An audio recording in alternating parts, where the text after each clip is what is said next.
He hadn't slept in 2 nights. His stomach was gnawing itself with hunger. But when a barefoot kid stepped into that dusty diner, everything changed. What Harold Crane didn't know. Someone in the corner was watching, and that one simple act would ignite a chain of events he never saw coming. The Arizona desert lay cracked and glowing under a dying sun, streaking the horizon with blood-orange veins and burnt gold sky. Dry wind rattled the highway signs as Harold's rust-streaked rig rumbled off Route 77, coming to a lazy stop outside Lola's Grub and Gas, a crooked little diner with a neon sign that blinked like it was on life support. The air buzzed with the faint hum of static and heat. Inside the cab, Harold wiped the sweat from his brow and stared out at the peeling paint and shattered parking lot. His old bones ached from the road. Harold was a wiry man in his late 50s, though the miles had made him look 10 years older.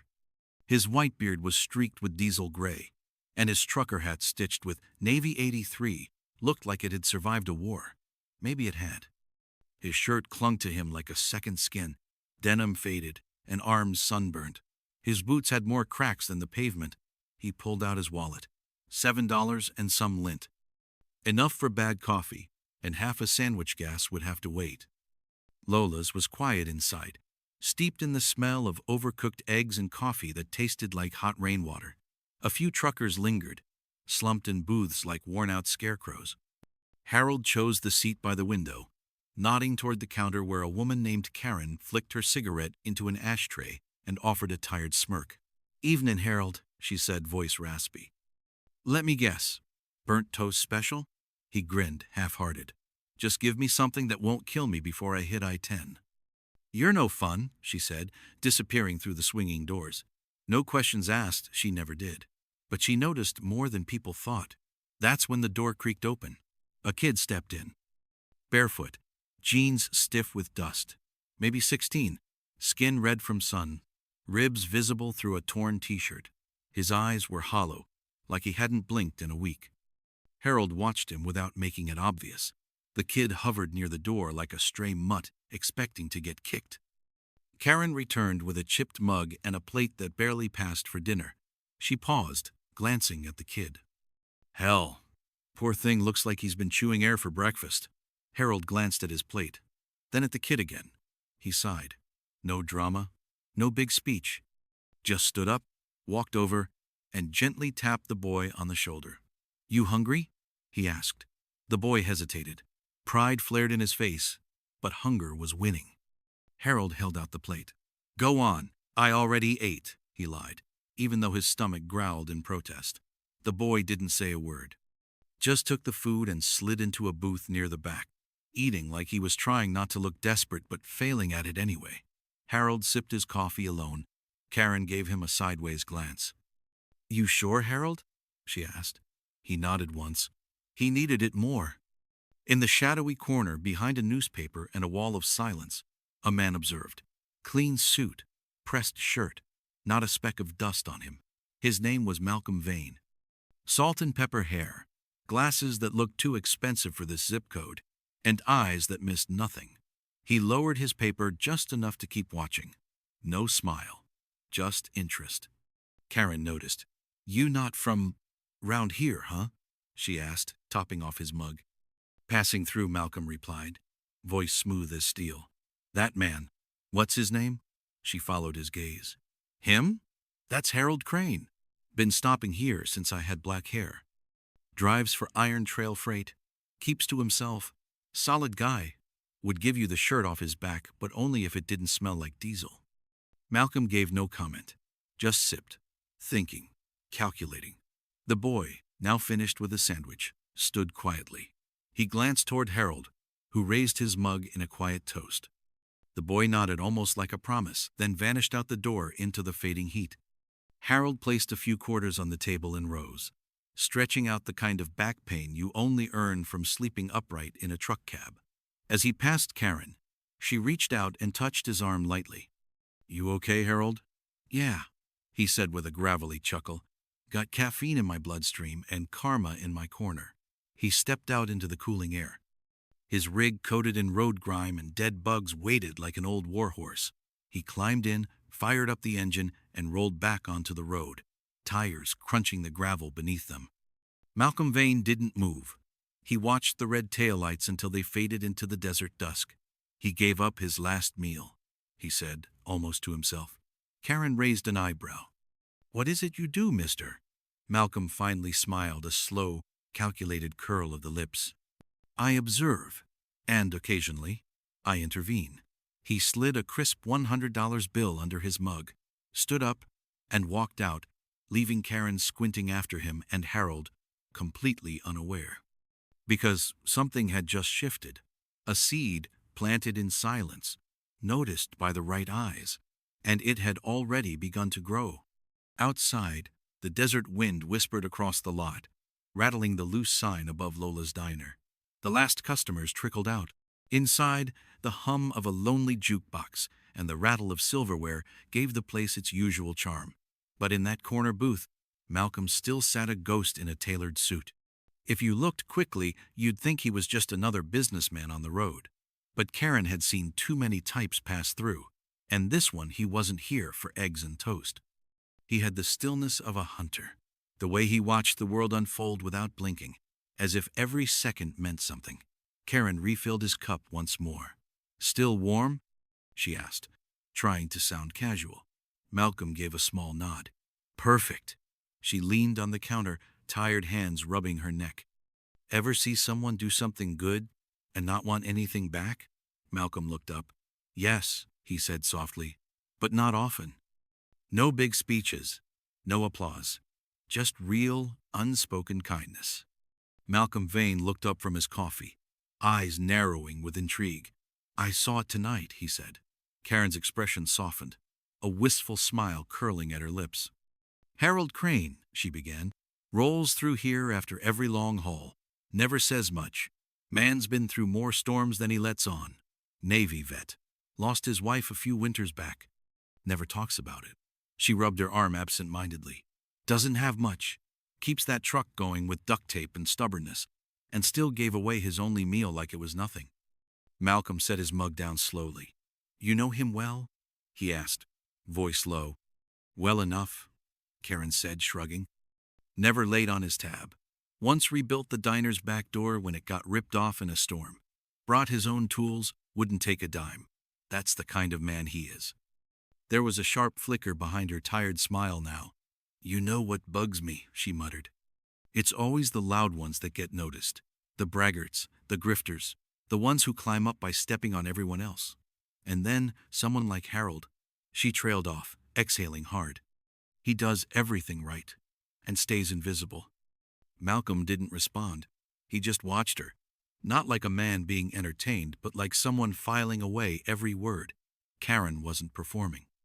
She was just speaking the truth, the way people do when it's late and they're too tired to wear masks. That kind of honesty had weight. The name Harold Crane etched itself into Malcolm's mind like a note too important to forget. His gaze drifted to the window, where Harold's rig still sat across the lot. No flashy decals, no slogans, no ego. Just a clean, aging machine, the kind a man drove because he needed to, not because he wanted attention. Karen wandered off to check on a table. Malcolm reached into his coat, pulled out his phone, and tapped quietly. Just a name, Harold Crane, and the company she'd mentioned earlier, Iron Trail Freight. A driver registry came up fast. Long-haul veteran, no complaints. Dozens of commendations buried in forgotten quarterly reports. Malcolm's expression didn't change, but inside, something clicked into place. He shut the phone off with slow, deliberate precision, eyes still fixed on that rig as it idled patiently under the buzzing streetlight. Karen, unaware of the silent investigation taking shape, returned to wiping the counter, humming some half-forgotten country tune as midnight crept closer. Eventually, she vanished into the kitchen. A few minutes later, she reappeared holding a plate wrapped in wax paper. Meanwhile, Harold had climbed into the truck, shoulders heavy with fatigue. His stomach twisted with hunger, but he didn't complain.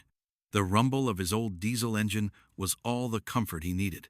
That was when Karen's knuckles rapped gently on the side of his door. The window rolled down with a grind. Harold blinked at her. Something wrong? She thrust the plate toward him. Leftovers, she said quickly. Kitchen was going to toss 'em. Figured you might want something warm. He looked at the bundle, then at her.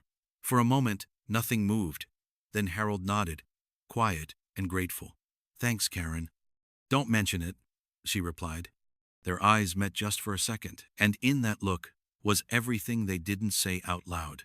The world spun too fast for people like them, but for that moment, it paused. Karen walked away, arms folded against the chill, vanishing into the glow of the diner lights. In the shadows of the parking lot, Malcolm had seen everything. But he didn't just witness the gesture, he felt the ripple. Harold's quiet grace had echoed through the night, first to the boy, then to Karen, now to him. He pulled out his phone again. This time, his message went to a secure contact. Get me everything you can on Harold Crane.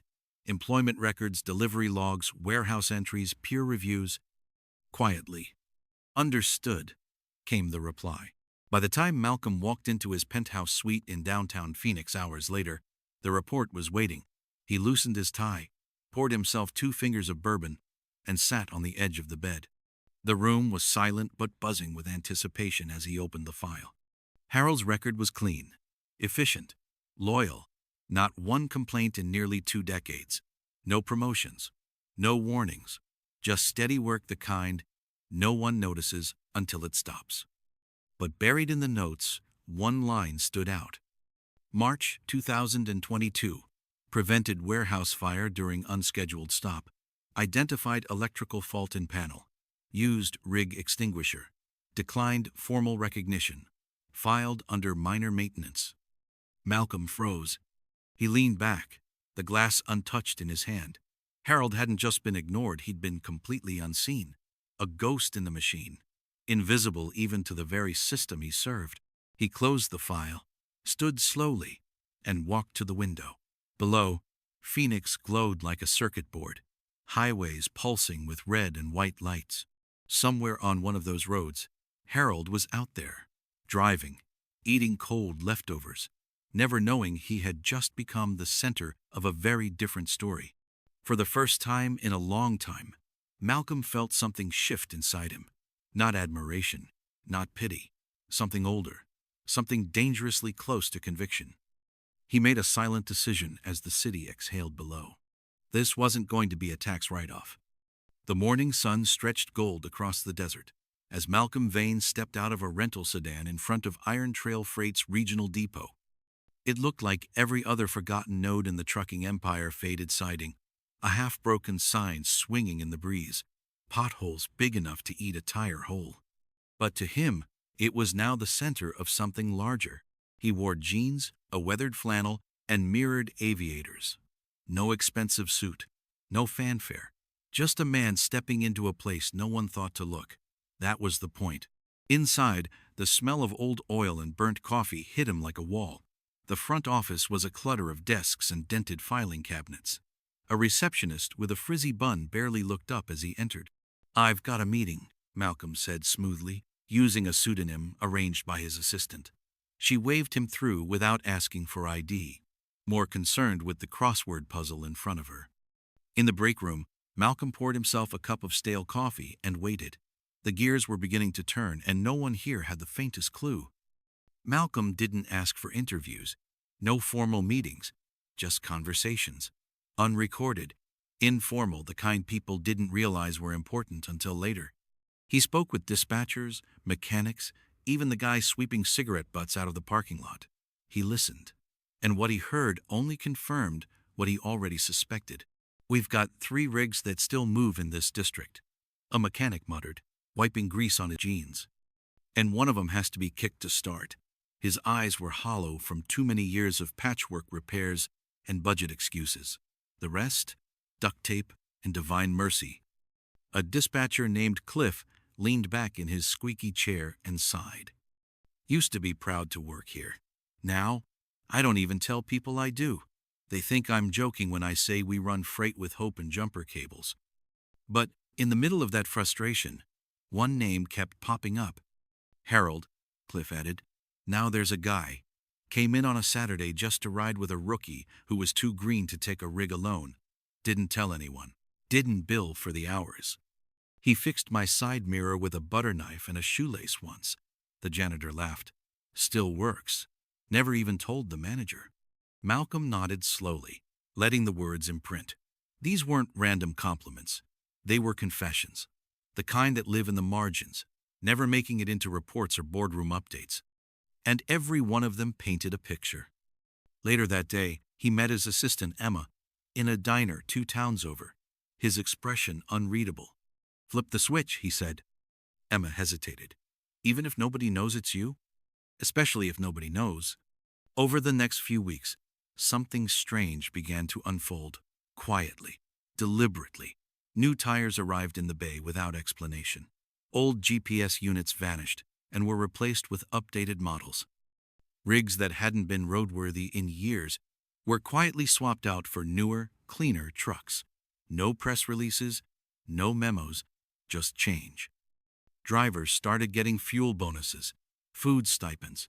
Even health benefits were suddenly improved with no explanation. It was as if someone had remembered the company had people in it.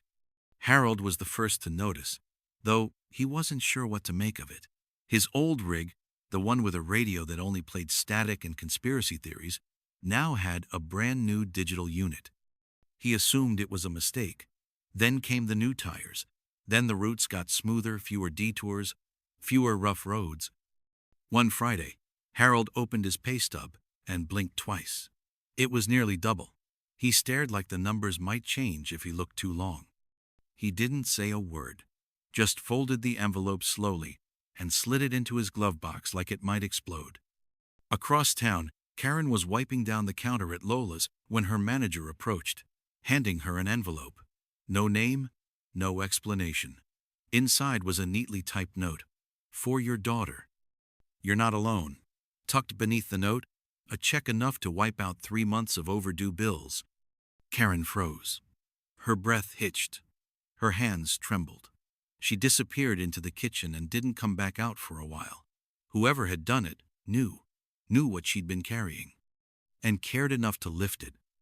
Meanwhile, across the street, Harold rolled into his usual parking spot completely unaware that he was being watched. Malcolm Vane sat in a dark sedan, arms folded, observing the little scene like it was the first act of a play. He didn't need applause. He didn't need Harold to know. He just needed to see that what he'd set in motion was growing, quietly, powerfully. That night, Harold sat in the cab of his truck, flipping through radio stations, stopping briefly on an old blues song that made him think of his wife. The desert wind whispered through the cracked window. He was still trying to make sense of everything. He was too humble to believe it was for him, too proud to ask. He almost missed the footsteps approaching until they stopped right outside his truck door. "Hey, mister."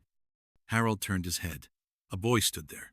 Clean clothes, trimmed hair, a pressed shirt with a name tag clipped on. "Eric." Harold leaned out. "You all right?" Eric nodded. "Yeah, better than I've been in a long time.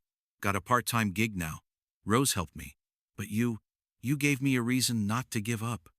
Harold blinked, caught off guard. "I gave you a sandwich." Eric chuckled, a little shy. "Number, you gave me dignity. You looked at me like I wasn't broken, like I was still human." Harold didn't know what to say. He stared at the young man, something tightening in his chest. All he could manage was a quiet, "I'm glad."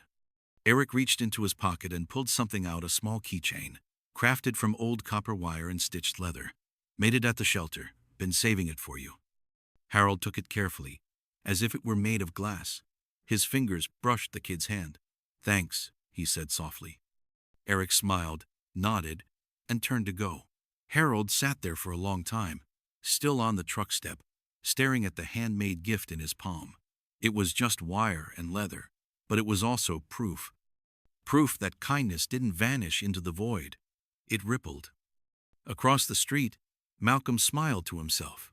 No cameras, no credit, just one man, one boy, and the impact of one quiet act. And this story? It wasn't done yet.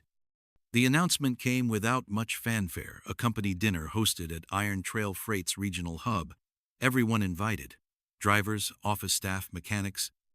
The official memo said it was to celebrate operational improvements, and a fresh company chapter. No one really questioned it, not when the bonuses had arrived, not when the rig started running smoother, not when the vending machines actually worked. Harold found the invitation in his mailbox, folded neatly. No name on the envelope, just gold lettering and instructions. Dress appropriately. Be on time. He thought about skipping it. Corporate dinners weren't his thing. Never had been. But Karen gave him that look from behind the counter, the one that didn't take no for an answer. "You're going," she said, hands on hips. "Even if I have to break into your house and iron you a shirt myself." So, that evening, the company hall was brighter than anyone remembered. Clean tablecloths, folded napkins, a modest stage. String lights dangled overhead like they were trying to make the place feel warm again. It wasn't fancy, but it was thoughtful, like someone actually cared. Drivers arrived in their best denim and half-wrinkled button-downs. A few even dusted off old suits. They stood around awkwardly, sipping punch, joking nervously about what this was really all about. And just like that, the final thread began to pull. Everyone had noticed the changes. New radios, better rest stops, maintenance calls that actually got returned. But no one knew why. No memos, no flashy announcements, just an odd, hopeful silence.